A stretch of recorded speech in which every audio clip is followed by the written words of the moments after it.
Hello, homies, and a very warm welcome to Homeopathy Hangout.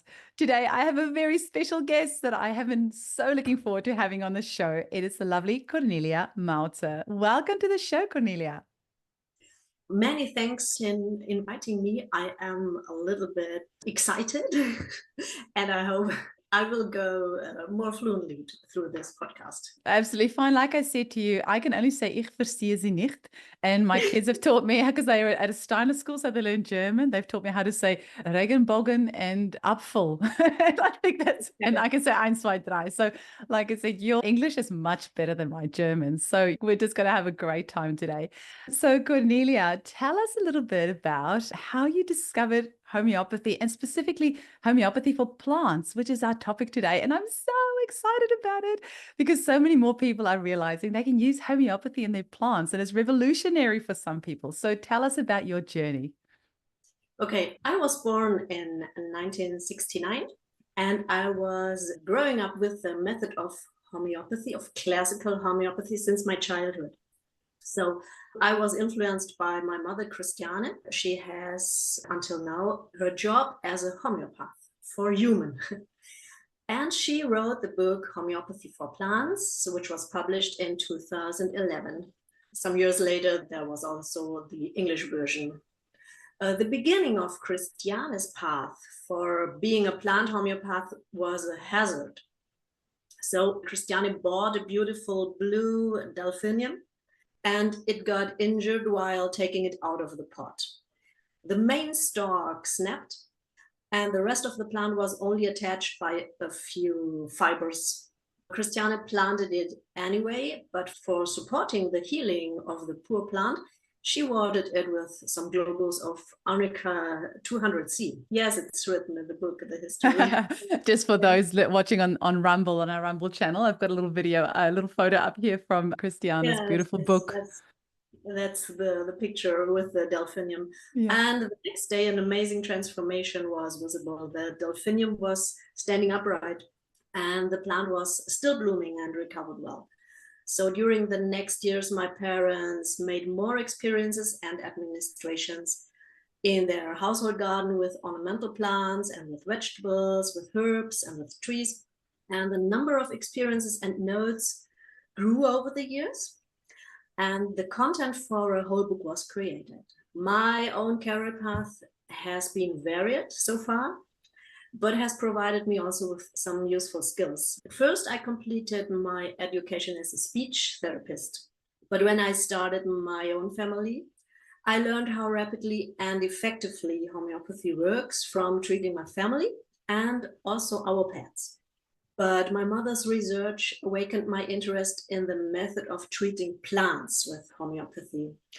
I made some experiences in my own garden and I got really curious to learn more about this new, highly promising method of treating plants.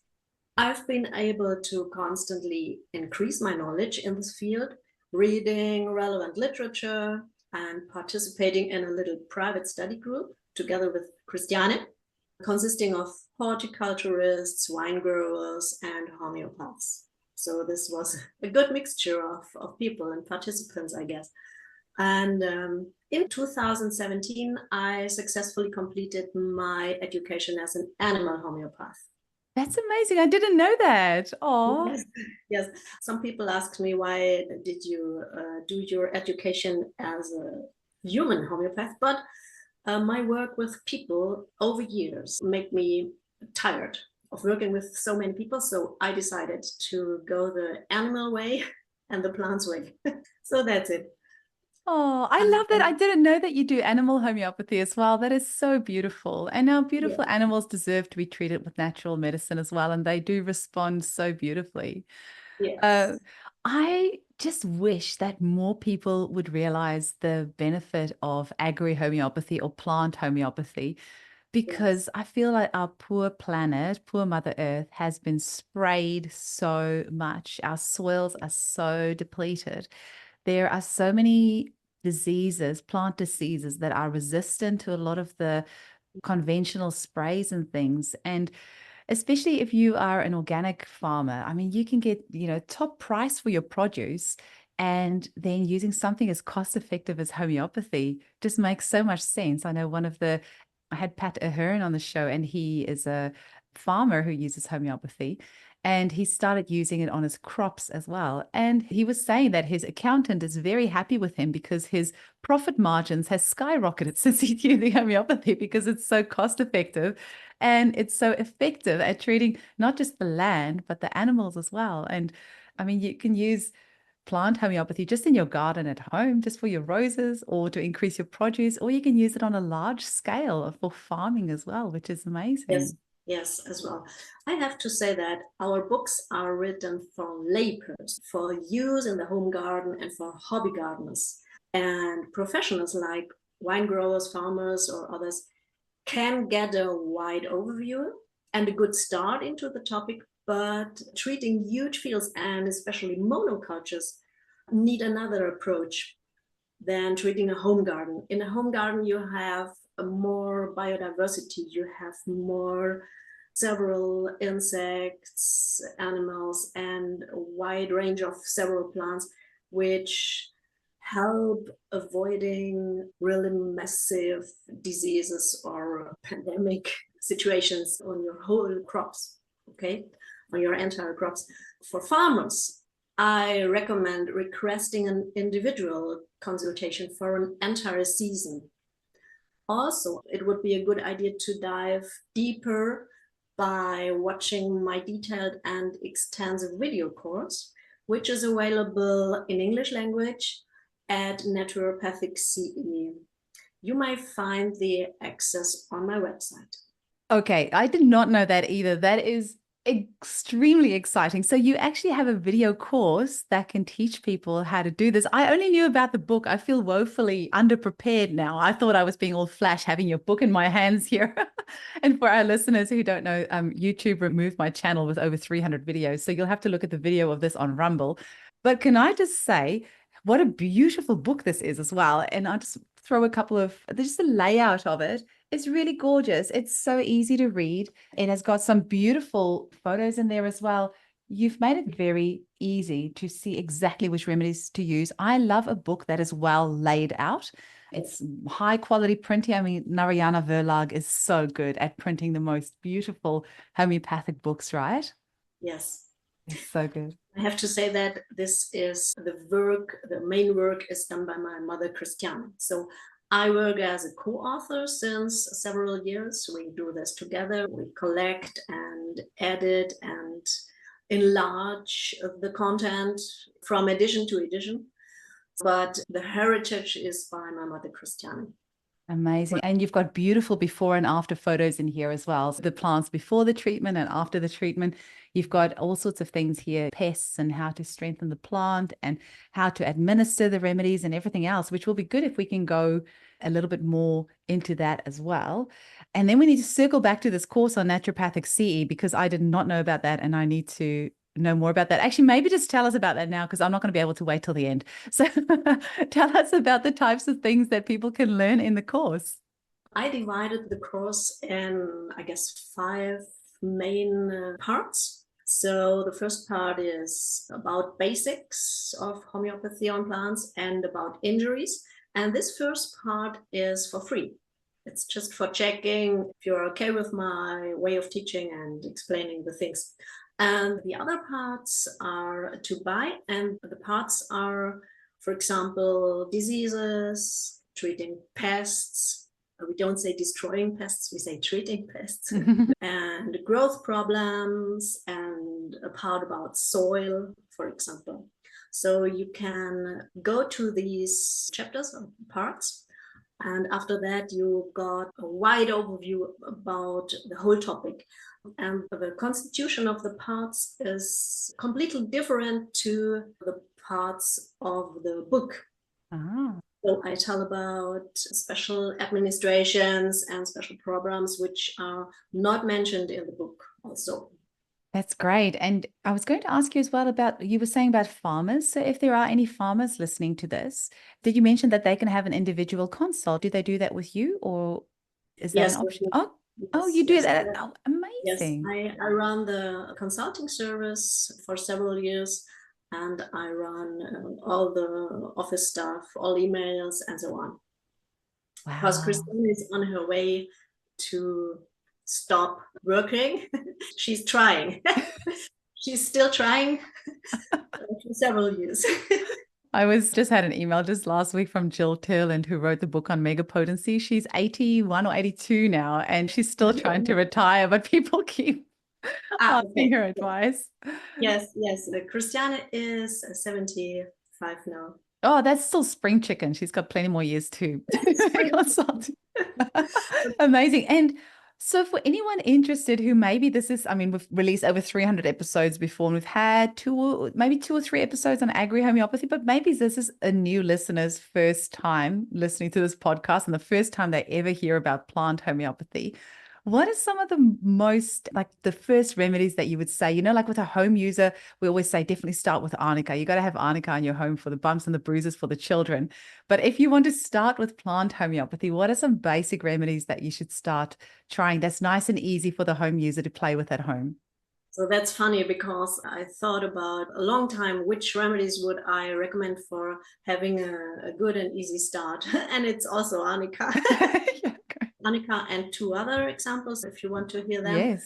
So first, Arnica 200C, we use the high diluted potency, helps to regenerate after all kind of injuries, of course. For our plants, it's a great remedy to give support after root injuries, after root demolitions, and of course after repotting, replacing, and new planting in general. So especially trees and large plants have a remarkable benefit of Arnica, immediately applied after the repotting or replanting process. So you should water your plant in general after repotting or replanting it, and you just add 6 globules of Arnica 200C into the watering can, 10 liters watering can, that's the big one. Just wait until globules have dissolved, stir well, and just water the plant. That's it.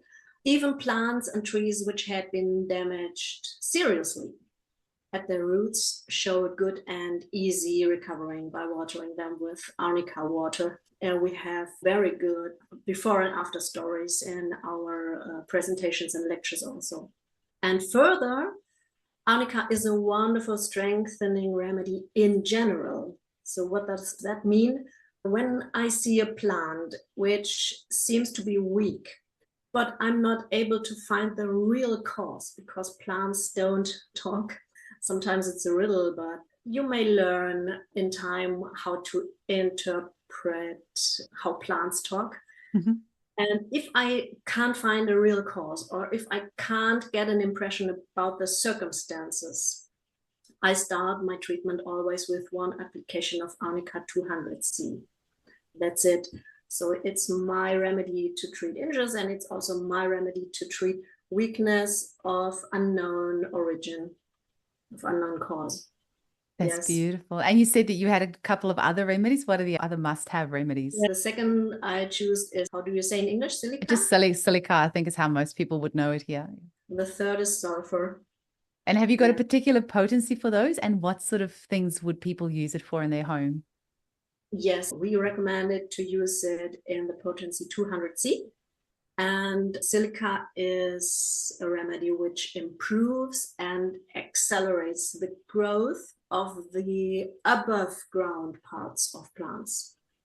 It pushes growth and brings a number of advantages with this effect, because plants will strengthen and hardening their cells under the influence of silica, and they are able to develop harder surfaces, harder skins of leaves and fruits. Why is this important?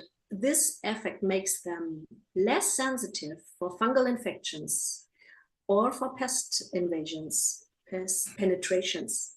In consequence, they are more robust against biting and sucking pests. But attention, when applied too often, your tomatoes or your lettuce will develop too hard. So it might end as a rabbit foot or chicken foot, not for our teeth. So I recommend just 2 applications per season. This might be enough for all those vegetables you want to eat. And there's another attention on vegetables which build tubers, like potatoes, beetroot, kohlrabi, and so on. 1 single administration is sufficient because silica pushes the growth upwards. And on vegetables with tubers, we don't want this growth, we want the tubers to grow. Yes. Okay. Yes. So that's good to know. Silica is also a kind of all-rounder for several fungal diseases, especially given as preventive application in springtime. I love that. I absolutely love that. So you said silica was the one, and sulfur was the other one. What would you use sulfur for? The third one is sulfur. So everyone who wants to start trying, making some experiences in his garden, his her garden, is invited to use these 3 for having an easy start. Sulfur is a remedy with a very wide spectrum of application, and it is the same for plants. The main points for its indication on plants are pests. Also several fungal infections and consequences of heat damage, but pests is the main field. Sulfur 200C also helps to improve the absorption of water. That's important for plants which suffer from heat damage or kind of that, because sometimes we have the situation that thirsty plants aren't able to suck the water at their disposal. And this will improve quickly with sulfur. One clinical aspect is plants that show yellowish or yellow discoloration of leaves or of blooms should be treated with sulfur. And of course, the pests, sulfur is our so-called pests all-rounder. It drives away any kind of pests, anything that crawls and flies. And we suggest, of course, we don't know exactly, that the sulfuric smell, or rather the sulfuric information, is able to make the plant unattractive for aphids, for bugs, or for caterpillars.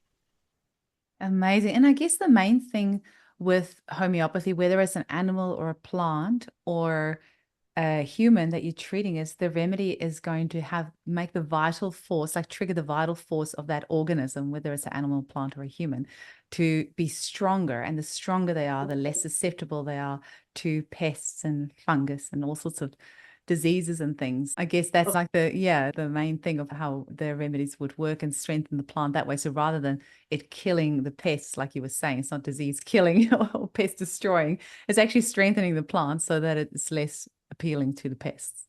Yes, every horticulturist or every farmer knows that strong plants are less sensitive for suffering from a heavy pest infestation or a disease. So it's about strengthening the plant. We don't destroy pathogens and we don't destroy animals. That's important to know when we treat our garden. So every treatment, what we do, has an effect on the weakness of a living being, and not an effect beside which we can't control. And that is so, so important. I mean, as our agriculture is becoming less diverse with monocultures and mono farming and the sprays, and exactly the microbiome of the planet is reducing, so is our own human microbiome as well. And so it's so important to regenerate our soil and our plants as well as ourselves as well. I have a little interesting story to share with you. So probably it must be 10 years ago now, because I was still in New Zealand, and I've just realized I've been in Perth for 8 years now, but it was ages ago. I was having an infestation of snails. And I have this really good trick. I use beer. I pour it in a container and put it outside, and I put a little dome over it. And then all the slugs and snails go in there. It works really well. But there was just such an infestation. I couldn't keep up with my beer trick in the garden anymore. And I used the homeopathic remedy Helix Tosta, put it in a watering can and watered it on the garden. And it really helped to keep the snails away. And just for our listeners, Helix Tosta is the remedy made from toasted snail shell. Interestingly, in your book, though, I see that you've actually found it works better in a 6C than a 30C. This is just an experience we made over years. We don't know the cause. I guess the 6C or the 6D, we also use in German the 6D. Of course, there is some real material stuff in the remedy left. So I guess this is a more rough information for the snails to stay away. It's just an interpretation. I don't know if this is the truth. I don't know the truth, but this is our thought about that. Interesting. And also, I was surprised how many of the 200C potencies you have in the books. I always had the thought that with plants, it would be better with 30C or more like a material dose, like a 6C or a 12. But there's actually quite a few 200Cs in there as well. So that's really interesting. Has Christiana just experimented with potencies over the years, or does she just gravitate more towards the 200Cs, or what have you found? I know that she wanted to avoid too much work because it's well known that the low potencies have to be applied more often. And I guess she also wanted to set a deep information, a long-lasting and deep information on the situation, on the disease of the plant, of the weak plant. And of course, you don't need this high dosage of the remedy. You just need 6 or 8 globals in 10 liters of water. And I guess that's the point she wanted to achieve with this kind of dosage and this recommendation of potency. I was actually really happy when I saw in the book that she recommends like reapplying it every 3 days or so, maybe once a week or something like that. So it's not like how we would dose ourselves in an acute situation where if you had bruised yourself or injured yourself, you'll have Arnica, say, every half an hour for about 4 doses and then back off after that. With this, it was just like a 1 dose and then you just wait a few days and see how it goes. And I'm like, okay, that's really interesting. Yes. Also, plants are really sensitive. So I guess these high potencies match well with them. So that's my personal impression. And if you want to treat a plant, like we say, in a constitutional way, or like we also often do preventive, that's another topic we could discuss, perhaps, the preventive treatment. So if you want to treat a plant preventively, we recommend to use the remedy just 1 or twice with an interval of 1 or 2 weeks. So that's enough. But if we want to treat an acute situation, like an acute beginning plant disease or pest infestation, we recommend to repeat the remedy 3 times, 4 times, and 3 or 4 days apart. So there is more work necessary over 2 weeks, but this is the difference about preventive treatment and acute treatment. That is really great. What are some other preventative things that you would do? So when you're saying preventative treatment, what are some common things that you would want to try and prevent or that you would think of treating that way? For example, if there is a plant in my garden and I know this plant suffers every early summertime from aphids, it's always the same. April, May is coming and it's full of aphids. Some fruit trees suffer from aphids, or some roses often. I could use a preventative treatment, for example, in March, some weeks before the infestation will come. I give, for example, 1 or 2 applications of sulfur, or for roses especially, Cimicifuga 30C is recommended. And I wait if the infestation will occur in the same way or a little bit eased or a little bit less. I like that. That is such a good idea, especially for some people who their roses are their pride and joy. So it's great if you can do something. And if you've got a aphid infestation, it is so annoying and they're so disgusting. Oh my gosh, I have to tell you this story. Luckily, I know my father-in-law doesn't listen to my podcast, so I can share this. But he had so many aphids on his hydrangeas the other day, and he's not naturally minded at all. And I love him so much. But he had a can of Doom and he sprayed these hydrangeas with Doom, which is like an insect killer, just afraid of all these aphids, and I was just like, is that okay? I'm going now. See you. Bye. As there's these big fumes of doom everywhere. It was so funny. Oh my goodness. But that's great. So you can use some cimicifuga, like you were saying, and just do that prophylactically, which is really brilliant. And especially for people who have had their rose bushes, they last for decades. And so if you know that every year around this time, your plant gets infestation of aphids, you can do this test and then see how you go. I mean, the proof is in the pudding, right? A plant doesn't know anything about placebo. So it's either going to work or it's not. So great test to use for sure. Also for fungal diseases, some plants suffer from fungal diseases year by year. Also for them, I recommend, for example, one application of Silica 200C in springtime, or one application of Tuya. But it's important to mention the circumstances. For example, I recommend to apply Tuya 200C when springtime was rather cold and wet. For example, the plant suffers from a fungal disease beginning with April or May. But springtime normally in my region is wet and rather cold. I apply Tuya 200C in March, for example. But if a plant suffers from a fungal disease beginning with warm and dry and hot weather, I rather recommend to use Silica 200C in early springtime. This is the individual approach, as we know from human treatment or animal treatment.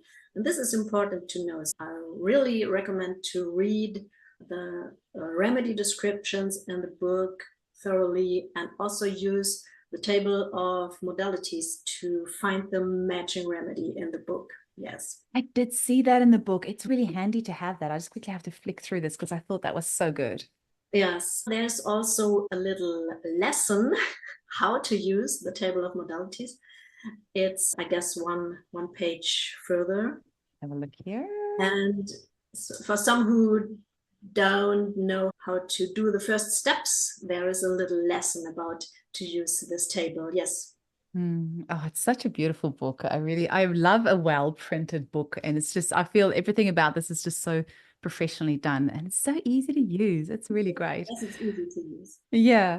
So I have a big question for you, and this is about the administering of the remedies. So I know it's in your book, but I'm going to play devil's advocate here because I know that our listeners are going to be asking this. How do you recommend that they apply the remedies? Is it better on the leaves or on the roots? And what sort of container do you think they should put it in? And what should they stir it with? And how much should they give? So can you just give us like a rough little guideline? Everything is in your book, but just for those that are completely new to this, I have no idea, just give them like a little rough guide. Okay, so at first, as we deal with information, it's not necessary to act in the manner of more is better. So just follow our guideline of the dosage table. That's important. So you could dissolve the globules in water, for example, in a screw top jar, and shake to dynamize the mixture, and then add the solution into the 10-liter watering can. So this could be a plastic can or something like that. I don't know if many people still use metal cans. I don't know. I would prefer the plastic can. Fill up with water and stir with a wooden stick you have in your garden. That's not important. Just stir and then just water the plants as usual. Water the root area, and if possible, also a short shower over the leaves. If possible, if the plant is not too tall. And trees should be watered in the area of ground below the tree canopy. So not only in the region near the stem, but a wider area, because there are the roots which absorb the water. Okay. Of course, please avoid watering during full sunlight. This will avoid sunburn. And I would recommend to treat during a bright and dry morning or evening. So it's also important that leaves should be able to dry out quickly. That's also for avoiding fungal diseases. for example. Amazing. And quick question, have you, because I know some people are really specific that once you've had one remedy in a watering can, you shouldn't then next time use a different remedy in that watering can. Like you should sterilize it and all those sorts of things. I don't personally believe that, but what's your experience been like? How easy is it to clean the watering can before you put a new remedy in there, and how important is it? Okay, what our aim is to make it as easy as possible. We always do this one thing. After having emptied the watering can with homeopathic water, I just add 2 or 3 liters of clear water into this can. I just Swirl stir it. it, Yes. yes, and I water any plant which is near to me, and that's it.